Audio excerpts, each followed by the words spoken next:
Hi guys, I'm just another guy named James, and today I'm going to be talking about Infinity Gauntlet, which was a 6-part limited series released in 1991 by Marvel Comics. Infinity Gauntlet was written by Jim Starlin and drawn by George Perez and Ron Lim. Now the artwork in this series is really good, but it's also really in depth. So George Perez kind of had a bit of a breakdown while he was working on it, so the story goes. So that's why Ron Lim had to come in to support penciling for the final couple issues. Now this is a very interesting crossover event because while it does have a ton of heroes in it, as you can see, big cast of characters, it really doesn't cross over with hardly anything. Infinity Gauntlet was intentionally only crossed over with the comics that weren't selling very well at the time. So Doctor Strange got an Infinity Gauntlet crossover, as did Hulk and Silver Surfer. I don't know about any others, but I know about those three. And I know that a lot of the big names did not. There's no Captain America crossovers, Avengers, West Coast Avengers, Iron Man, Spider-Man. Like a lot of the characters who were kind of big in the story, X-Men, no crossover. A lot of the characters who were big in the story, but not, they just didn't get crossovers. But yeah, overall, this story is really good, but it's also pretty darn long. Because, yes, it's only a 6-issue series. We've done longer. But every issue is like a 1.5 to double size issue. So they're pretty long, pretty in-depth, but they're also, pretty good to balance it. So yeah, I think, and it is worth noting, this story was loosely adapted into the movie Infinity War. And I say loosely adapted, I mean, the movie has a couple of concepts from this story. The Infinity Gauntlet, Thanos, big team up to fight Thanos, I guess, if you want to call that all that unique a concept. But yeah, the very loose adaptation, and you'll see some of the striking key differences as we get into the story. And I'm actually now I'm thinking about it, we should probably just get straight into the story, because like I said, it's a long one. It took me forever to script this video. But okay, let's get rolling on our story, which begins with Thanos and Mephisto discussing Thanos' newly found ability to basically become the chief of the pantheon of cosmic gods. We then cut to the Sanctum Sanctorum, the home of Doctor Strange, where we see that Silver Surfer has crashed through the building and has come to warn Doctor Strange of an upcoming threat. The threat of Thanos. The Surfer then explains how Lady Death resurrected Thanos so that he could end half of the life in the universe. We then briefly cut back to Thanos, who has decided that he is completely incapable of air. In a word, he is supreme. And he's just chilling with Mephisto talking about all this. We then jump back to the Sanctum, where we see that the Surfer is continuing his story, explaining how Thanos learned of the Infinity Gems and tricked Lady Death into acquiring them for him, giving Thanos complete power over space, time, souls, minds, power, and reality, giving Thanos command over literally all that is. But the Silver Surfer continues his story, explaining to Doctor Strange that he and Drax the Destroyer tried to attack Thanos, but when Thanos was done toying with them, he absorbed them into the metaphysical world of the Soul Gem, where they met Adam Warlock, a hero who everyone had believed to be long dead. But Adam Warlock cast a spell to remove the two from the Soul Gem. Silver Surfer then finishes his story, briefly recounting his perilous journey back to Earth. Elsewhere, in the Hall of Death, we see that even Thanos' newfound overwhelming power is not enough to win the love of Lady Death. And in Thanos' desperate attempt to impress Death, he creates a place in space for the two to share, a shrine to Lady Death, to rule as king and queen of the universe. But Lady Death once again spurns the Mad Titan. And eventually we see Thanos tire of these constant attempts to impress Death. But Mephisto reminds Thanos of his promise. Promise he has not fulfilled. The promise to end half of all life in the universe. So Thanos raises his hand and snaps his fingers. And then we hard cut back to Earth, where we see Spider-Man as he wings through the city, thinking to himself, "Bagged myself a couple of burglars and 3 muggers. A typical night's work for your friendly neighborhood Spider-Man. I was calling it quits, heading home, when something hit me, like a wave of vertigo. I decided to come in for a landing until it passed. Then the old spider sense went off like it had never had before. It felt like my skull was going to explode. When the old head cleared, I found myself staring down at the crowd milling around Times Square. Even at this late hour, the place was still jumping. Why couldn't I have just kept my eyes shut just a few seconds longer? But I didn't. So I ended up witnessing a sight that I'm sure will haunt my dreams for years to come. There was no ominous warning, not one storm cloud or heavenly voice, or any kind of things you'd think would accompany such a cataclysmic event. Nothing. Just half the people down in the square merely vanished. At first, I thought I was losing my mind, flipping out. But then the street crowd confirmed the reality of this nightmare. Who or what could have done this? Had only Times Square been affected? Or was it happening all over the city? And then it hit me. Mary Jane! We then see similar scenes play out with various heroes. From Captain America and the Avengers, all the way to Star Fox and Firelord on Titan. And then back in Doctor Strange's sanctum, we see the Silver Surfer is being crumbled by the psychic wave hitting him, created by the deaths of billions upon billions. We then jump to the Avengers, who are doing search and rescue relief missions, and we see that the Cosmic Avenger, Quasar, whose cosmic guide, Epic, has called him to prepare a cosmic conference. We then cut back to the Sanctum Sanctorum, where we see a mysterious entity bring Doctor Strange into communication with itself. This being tells Doctor Strange that he is going to lead the fight against Thanos, but that he needs Doctor Strange to convince the heroes of Earth to join the fight. So, to convince Doctor Strange, the mysterious being melds its soul into Doctor Strange's, which works pretty well on Doctor Strange. So Doctor Strange agrees to help the stranger because he finds him to be trustworthy. We then jump to Latveria, where we see that Doctor Doom has observed that the same type of energy used in the Great Disappearance, that's what they're calling the deaths caused by Thanos snapping his fingers, was used in the soul-bonding message that was delivered to Doctor Strange. So Doom goes off to investigate. We then jump to Titan, where we see Thanos jump in and kidnap his brother, Star Fox. And as Thanos monologues his plan to Star Fox tries to use his powers of emotional manipulation to trick Thanos. But Thanos catches on, so he removes his mouth, so he can't use his powers. We then cut back to Avengers headquarters, where we see Captain America is trying to figure out how many heroes actually disappeared. And the numbers are going up exponentially. We then jump to Asgard, where we see that Odin is leading a meeting of the heads of various pantheons of gods to try to fight Thanos. We then cut back to the Sanctum, where we see that Silver Surfer wakes up, and he sees that Doctor Doom has invaded the Sanctum. And after blasting the Silver Surfer, he begins to question Doctor Strange about the Great Disappearance. But before Doctor Doom can begin to torture Doctor Strange, Adam Warlock stops him. And he reveals to Doctor Strange that he, being Adam Warlock, is the one who communicated with Doctor Strange earlier. Warlock also explains that he is going to lead a battle force against Thanos.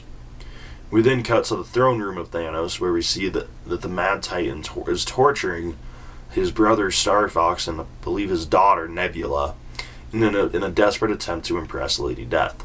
But it isn't working. So in his anger, Thanos unleashes a psychic wave throughout the cosmos. And when this wave hits Earth, we see New York crumbling to the ground, as heroes like Wolverine and Cloak try to save people. We then cut up to Iron Man, who is doing his scan in deep space when the wave hits. It sends him crashing down to Earth, where he sees the West Coast of the U.S. falling into the ocean. Iron Man then sees the West Coast Avengers flying in a Quinjet trying to save people, but they're all too late. We then jump to Asgard, where we see that the Council of Gods has been trapped on Asgard by the psychic wave. We then see another handful of scenes of heroes trying to save people from these various disasters, but in general it's too late. Japan's gone. It's just complete destruction. We then cut back to Avengers headquarters, where we see Captain America's gathering forces to try to help with disaster relief. Back in the Sanctum, we see Silver Surfer and Doctor Doom are getting anxious to fight Thanos. So Doctor Strange teleports the collective into Avengers headquarters, and they begin to gather an army of heroes to fight Thanos. After all the heroes are gathered, Doctor Doom raises the question of who is going to be leading this army, and the majority rule that Warlock will lead.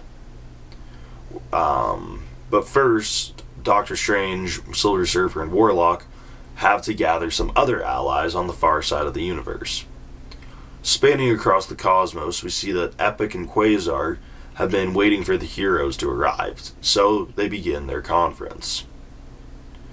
To start the conference, a bunch of cosmic entities of the Marvel Universe pop in around Silver Surfer, Warlock, and Doctor Strange.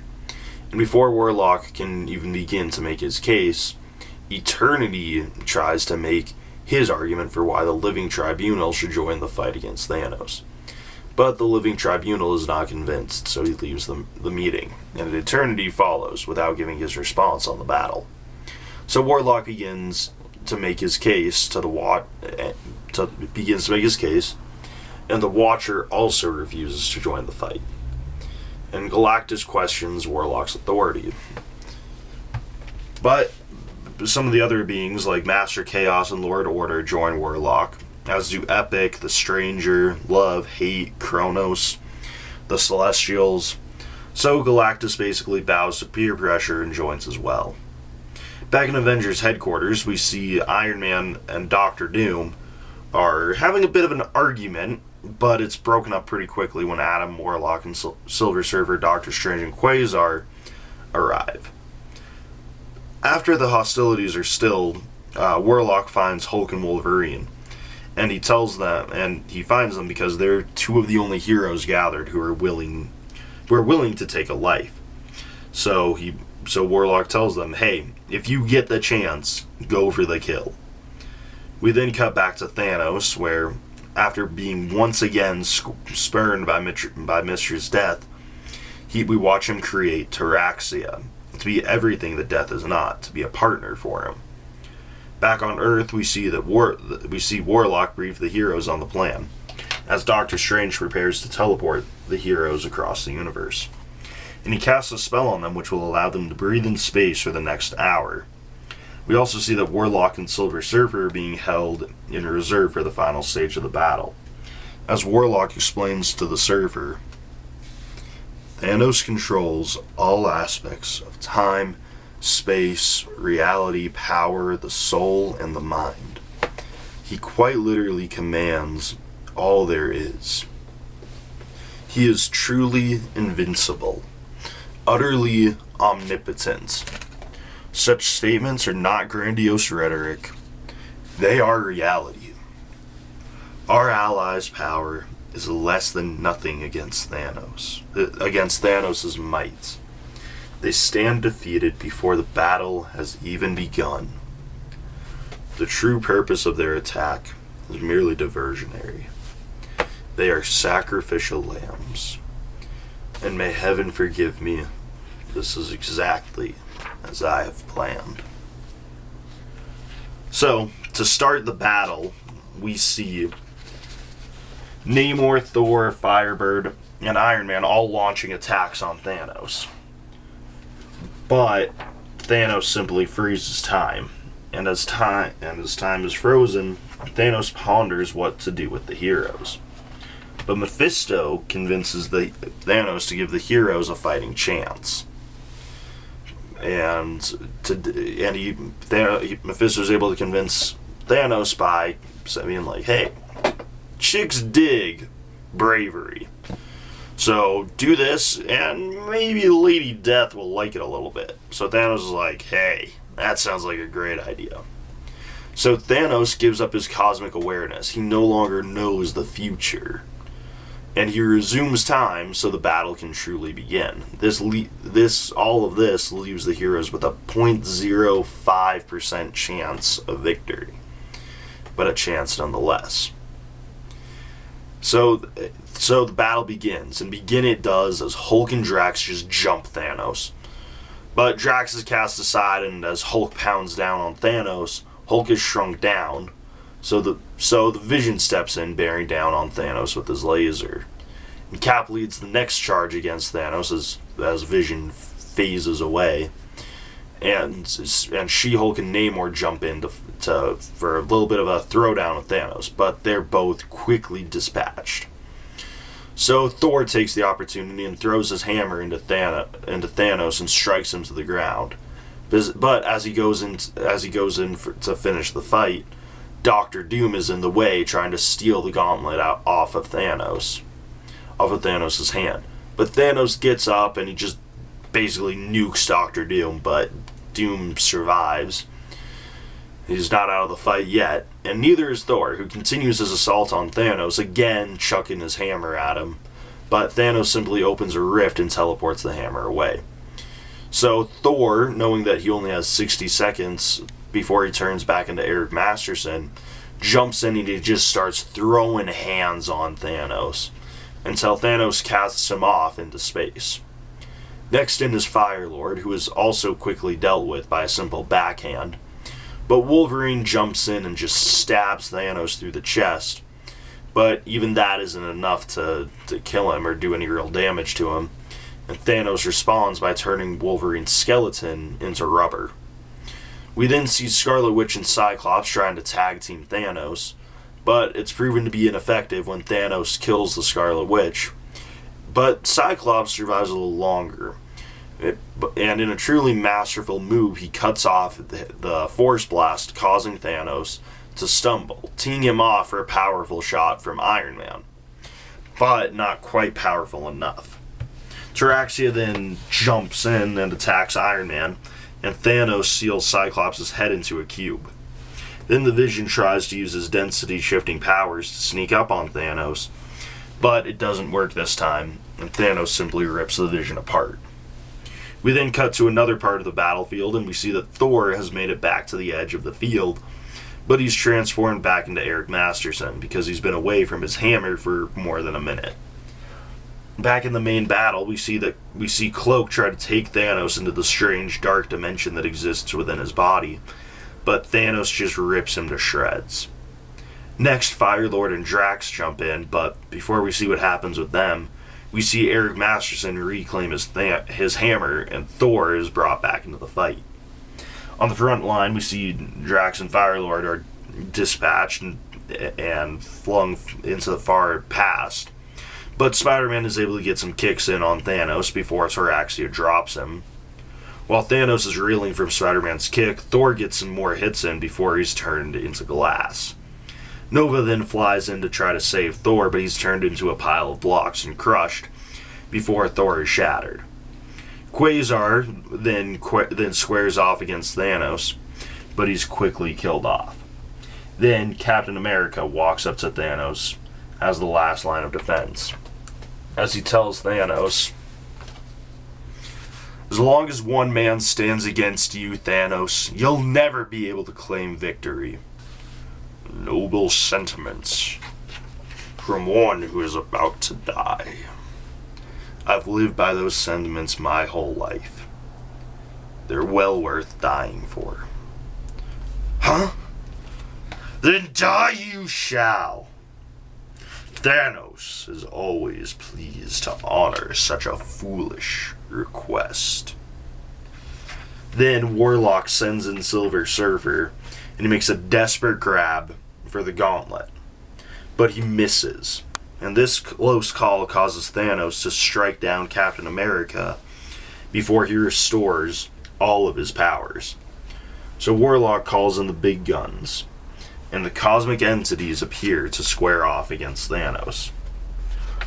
To head off this cosmic battle, we see Thanos fire the first shot. And what a first shot it is, as only a few non-cosmic beings are spared by this pure release of power. We see Star Fox and Nebula are saved by Mistra's death, and that Warlock and Silver Surfer are able to outrun the blast.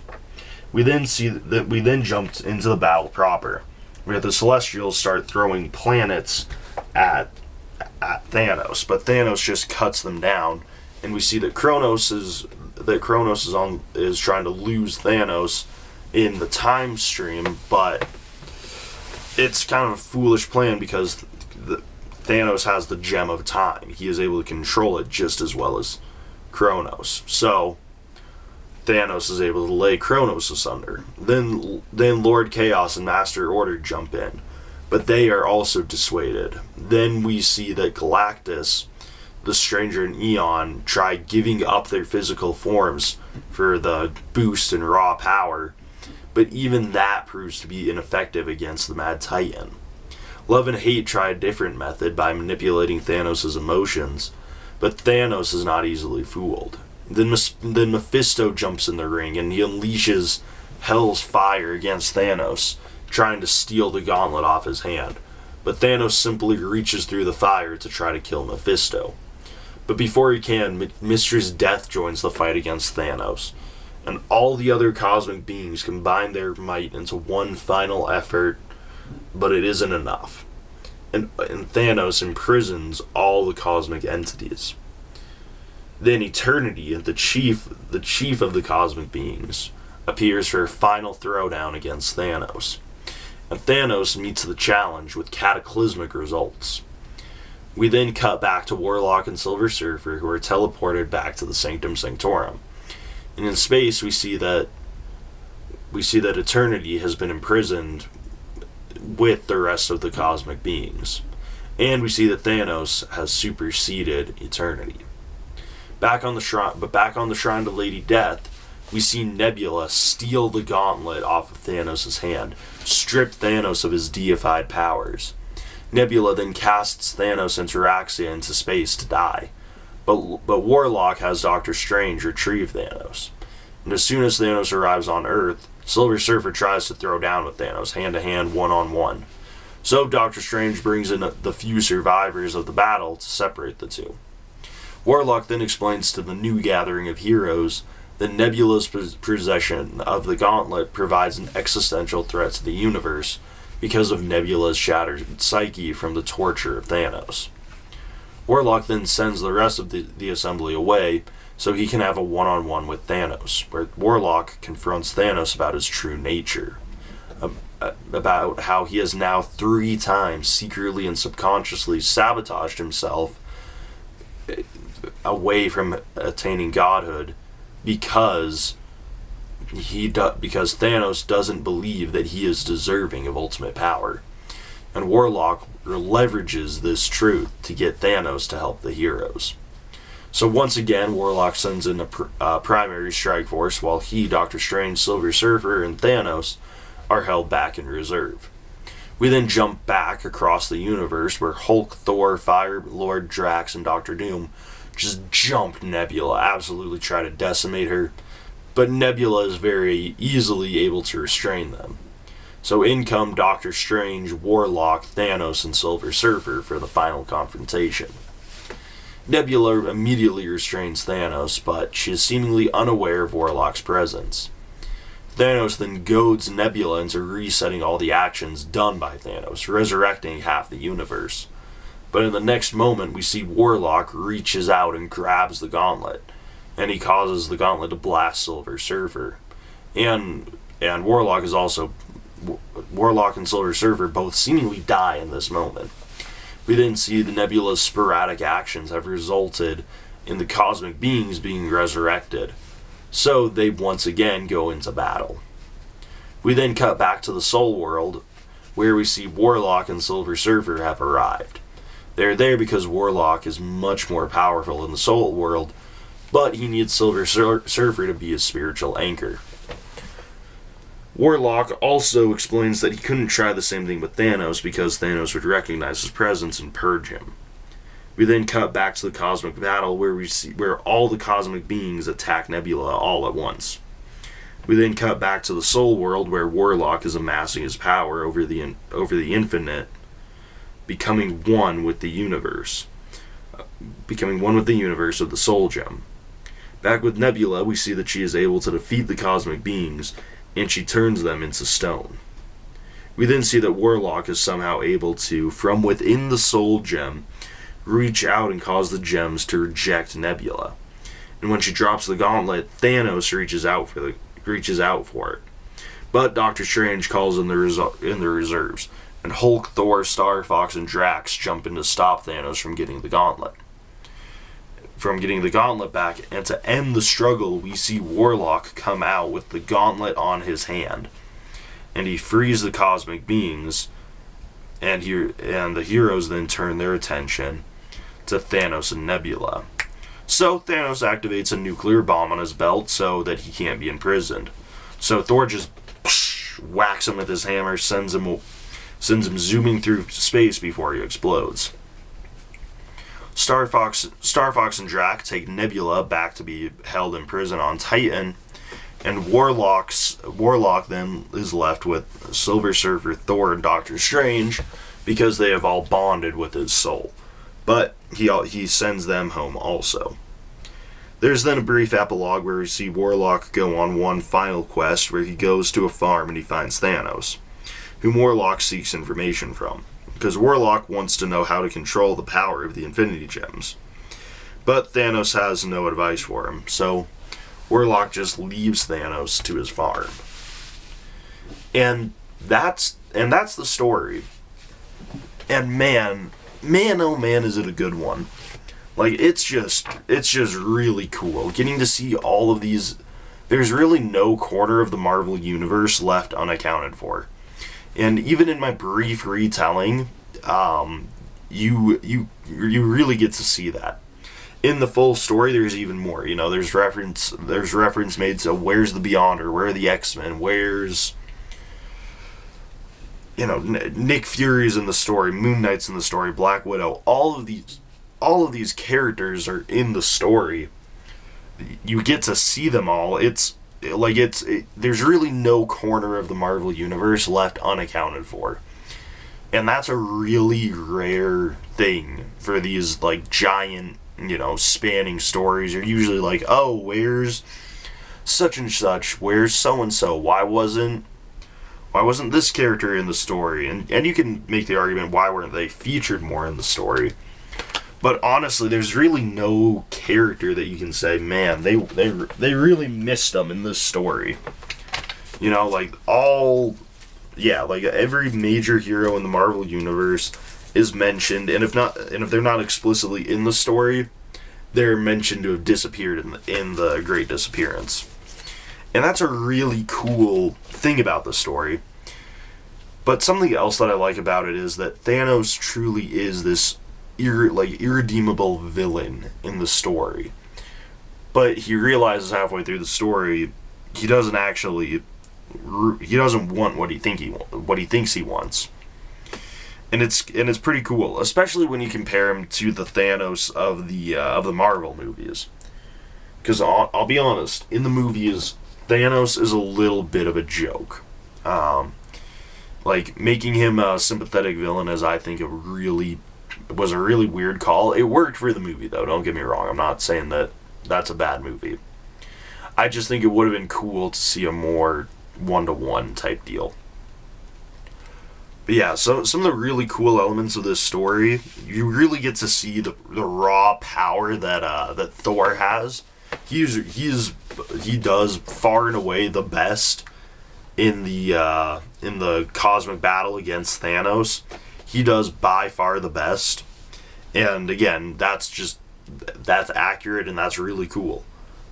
One of the things that's really cool is Thanos is doing all this to try to impress Lady Death, but it just isn't working. And yeah, it's like, hey man, she just doesn't like you. She just don't like you, little bro. And yeah, it's a really interesting story to read all in one sitting. And yeah, I would highly recommend you get a trade paperback of this story for yourself. I happen to have the I actually do happen to have the original some set of actual issues of it, but that's just because I got a really good deal at my local comic store, and it just happened to be that way one day when I wandered in. But anyway, yeah, really good story. The art, the characters, like, there's a bunch of good character moments in here. Thanos, Captain America's last stand against Thanos is one of my favorite parts of the story. I've lived my life by those sentiments. They're well worth dying for. Really distills Captain America down to like one sentence, and I really like that. And yeah, it's like there's a ton of good character moments like that. You have Spider-Man, like, I didn't talk about this in the recap, but you have Spider-Man like comforting Cloak as he's like questioning whether or not he's like able to be there. You have Doctor Doom's like greed kind of getting in the way of everything that he's trying to accomplish.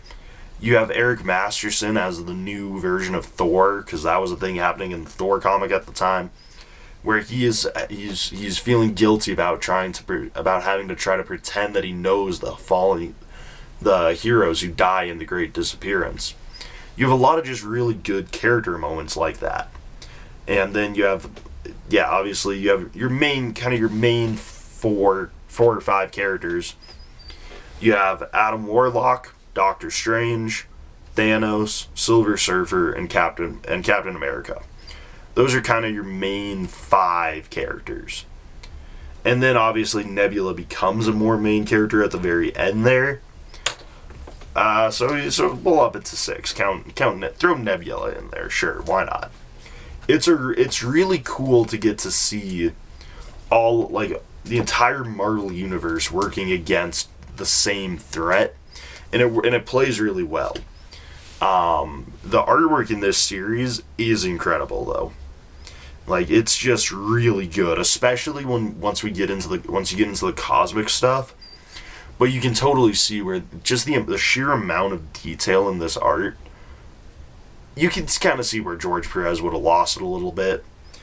And Perez's art is definitely a little bit better than Ron Lim's, but Ron Lim's art is still really good. I think Ron Lim pencils the entirety of the last 2 issues, and man, there's some really, really good artwork in those issues. That's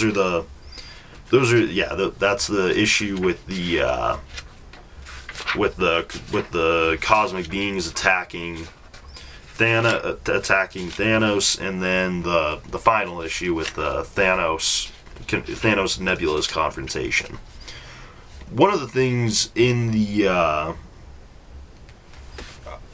things that's really interesting is that there is a brief monologue in here that explains that about half of the heroes are going to have no idea that anything happened. It says most will remember nothing of what has occurred. Some will have a nagging feeling that something is or was amiss, while others will remember, but that memory will prove maddening, for it will punctuate just how helpless they truly are, powerless against a force beyond their comprehension. A will capable of either causing galactic genocide or returning a frozen planet to its orbit. There are people who are going to remember, and there are people who are not. And that is an interesting part about this. But another interesting part is in most of the Marvel comics of the time, this is just completely skipped over, completely unmentioned. It's mostly the Avengers who are here. Honestly, like there are other characters. There's the X-Men, there's Cyclops and Wolverine from the X-Men universe. Doctor Doom's there. There's a lot of cosmic stuff going on. But, like, there's a lot of Avengers representation. Because, you got the big three. You got Cap, Iron Man, and Thor. Like, that's really where I get that there's a lot of those. But yeah, overall, it's just a really good story. I'd highly recommend reading it yourself. There's a lot of detail in here that just couldn't, for time's sake, I just couldn't go into. Because I have a hunch that this is going to be one of my longer videos, and yeah, so for time's sake I just couldn't go into some of the details, but man, some of this artwork is just truly astonishing. Like it's really cool. I don't know how they came up with this, because it's just cool, and it's interesting because Thanos wasn't really a big time villain at the time either.